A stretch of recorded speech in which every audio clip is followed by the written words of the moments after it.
যাকে সবাই বলেছিল শেষ হয়ে গেছে, সেই নেইমার জুনিয়র আবার ব্রাজিল জাতীয় দলে ফিরে এসেছেন। হ্যাঁ, আপনি ঠিক শুনেছেন। ইনজুরির দুঃস্বপ্ন কাটিয়ে নেইমারকে ২০২৬ বিশ্বকাপের প্রিলিমিনারি স্কোয়াডে রাখা হয়েছে। ব্রাজিলের নতুন কোচ কার্লো আনচেলোত্তি নেইমারের উপর আস্থা রেখেছেন। প্রায় ২ বছরের ইনজুরি যুদ্ধের পর সান্তোসে দারুণ পারফরমেন্স দেখিয়ে নেইমার প্রমাণ করেছেন তিনি এখনও আছেন। ৫৫ সদস্যের প্রিলিমিনারি স্কোয়াডে জায়গা করে নিয়েছেন নেইমার জুনিয়র।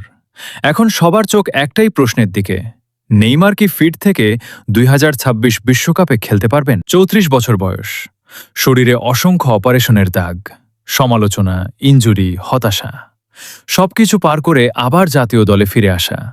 এটা শুধু ফুটবলার নেইমারের গল্প না, এটা একজন যোদ্ধার, একজন স্বপ্ন দেখা মানুষের গল্প। নেইমার একবার বলেছিলেন, আমি এখনো মরিনি। আজ তিনি আবার সেই কথার প্রমাণ দিচ্ছেন। রাজা ফিরে এসেছে। এবার দেখার পালা ২০২৬ বিশ্বকাপে নেইমার কতটা জাদু দেখাতে পারেন। তোমরা কি মনে করো, নেইমার কি এবার বিশ্বকাপে জ্বলে উঠবে? কমেন্টে জানিয়ে যান।